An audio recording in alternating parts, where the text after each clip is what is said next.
大家好，我是邱平，我现在来到了四川宜宾。大家看看我身后这些老房子，应该也能看得出来，这就是我们俗称的地主大院。这2年我们走了很多地方，也看到了很多这种财主大院呐，有豪华的，然后有规模非常庞大的。今天这个也不例外，它占地大概是1万平米，里面的房间呢有几十个，里面的雕刻呢也非常豪华。那现在呢，我们就准备去看一看这个将近200年的地主大院。我们先简单看看这个地主大院。现在保留下来的建筑就是2部分，一个是这个城墙，一部分呢就是里面木质结构的房屋。它这个城墙起到什么作用呢？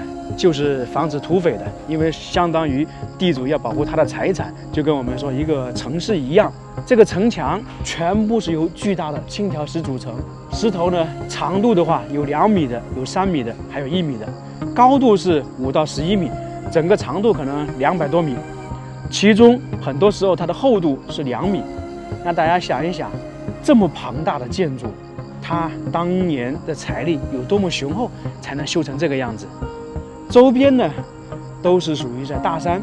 我们看了很多地主大院啊，特别南方跟北方有一个差别非常明显的，就是北方那些财主大院，特别是山西啊，很多可能是在城市的边缘或是在城市里面，而南方我们看到的大部分地主大院都是在深山。你可能去它一个地主大院要走几十公里的山路。为什么会这种情况存在呢？我们就来说一说地主的故事。我们现在说地主，其实在封建社会是没有地主这个说法的，一般是叫乡绅、员外、老爷。其实在封建社会，朝廷的旨意还有相关的制度条文，直到县一级，下面呢是由这些乡绅管理。那打个比方说，这个地方要交多少税到县里面，那下面是由这些乡绅负责的。你像我们今天来这个地方叫龙石山庄，这个地主是姓龙的。如果说他方圆5公里都是他的，那么这5公里的税收由他处理，包括这附近的大小事务都是由他办理。下面有布工啊，有财产分配啊，有什么要进行建设的，都是由他来组织。这个就是乡绅在古代的一些作用。我们现在都说地主，古代是叫乡绅、员外，还有老爷。为什么会有3种称呼呢？一般老爷是属于下面的百姓，叫这个地主叫老爷；员外呢，可能就是相对一些普通的读书人呢，各方面的身份高一点呢，就称为员外。还有乡绅，这个就是特别重要的了，因为在古代封建社会统治基础就是地主阶级。经常有说皇帝以士大夫共治天下，那士大夫代表的是谁？就是地主阶级的利益。所以我们说他那个乡绅是上面对这些地主的称呼。你像我们知道明朝有很多官员，那些首辅，其实他的下面的土地也非常多的，所以这个乡绅的称呼啊，跟现在我们说的地主其实是类似。还有一点，我们说南方的地主很多是在大山里面，这是为什么？地主，封建社会是以土地为基础，在城市里面肯定没有那么多土地了。城市里面地主很多时候可能是做贸易、做生意这些起家的，茶叶啊或者贩盐的。而在大山里面地主呢，他尽管可能也会做一些这些生意，但早期的话都是通过土地慢慢的积累、慢慢的发展，变成地主，然后再去扩展。所以在南方很多地主呢，就是在这种大山里面。这个跟北方有点区别啊，因为北方的话平原占多数嘛，而南方云贵川、湖北这些很多山区。现在我们就来准备看看这个地主大院。按照资料说是占地1万平方米，但是我们现在看起来这个只有一点点，其实之前远远不止这些，只是经过差不多200年的变迁，只剩下如今这一部分。这个建筑是离现在大概180年到200年的历史，建筑面积是3750平米，坐西朝东，品质型结构，由6个四合院组成，依山势而建，所以它整个建筑呢是逐层上去的。关于这个地主大院的来源是这样的，龙家的祖先他早期是从广东迁移到这个大山里面，后面呢经过传承，在他们的后代诞生了一个比较有名的人物。我们知道，在清朝咸丰时期，到处都有战乱，特别是在云南昆明啊，有一个起义。当时农家的一个人，他就组织了一个民众武装，当时叫团勇，在昆明维护治安。后面呢，他就回到了老家平山，在这个地方呢，又遇到一些古代的起义军来四川，于是呢，他又组织了一些武装，保护乡邻，抵抗那些起义军。所以呢，他就被封为曹议大夫。当官了之后，就条件越来越好。退休了之后，就在这里修建了一个豪宅出来。我们看起来现在这个地方不大，其实在当时周边呢，可能方圆几公里都是他的范围，因为他是一个大乡绅、大地主，并且受到了朝廷的奖赏。因为当时他的官还是挺大的，包括他的后代，后面呢又进入朝廷当官。这里就是整个地主大院的入口，也相当于是个大门，城墙的大门，里面还有大门的。在这个上面有一副对联，这个就非常有意思了。我们先看看它怎么写的。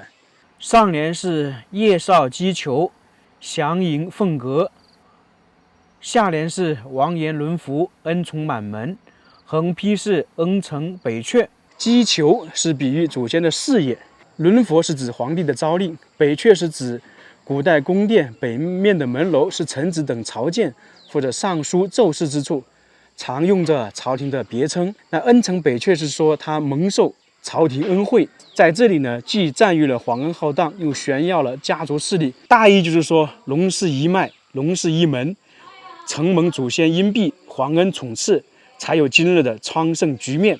我现在就是站在大门这里，大家看一下这石头大不大？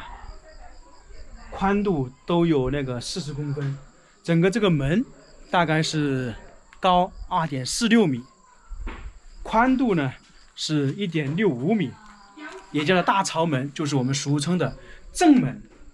它这个门呢也是有含义的，就是象征着这个家族财产不外流。我们刚刚是从那里进来的，现在看起来这两边包括门这里都比较空旷。其实在以前大院建成的时候，这个上面是有一个戏楼的。听到戏楼大家知道都是一些表演的，它最大的功效呢就是说这个地主家里它很大，如果家里有什么喜事，有人做寿，有人结婚，他就会请一些亲朋好友或者邻居乡亲来这里吃饭。那这两边呢就可能摆放一些桌子，就在这里看那个表演。那主人呢一般就是站在这个地方迎接嘛，穿过了寨门，前面就是他的宅院。明显的可以看得出来是砖木结构的，并且这个建筑应该是徽派的。可以看到左右两边有马头墙，那这个一般是起到防火的作用。那这个大门是属于8字朝门，并且两边有很精美的石雕，看起来都有1米多高。我们过去看一看，它这里面的石雕是非常多的，有八仙过海，有花禽鸟兽等等。看一下这个石雕精不精美，它是生符雕石刻图，非常气派呀。看到没有？有楼阁，有房屋，有我们说的宿舍一样，还有一些人物，有渔樵，就是渔夫和樵夫，花草树木都有，这些都是栩栩如生啊。这两幅图代表着什么含义呢？其实相当于就是说，农家这个一大家子的日常生活状态和远大理想，他们向往的生活就是这个样子的。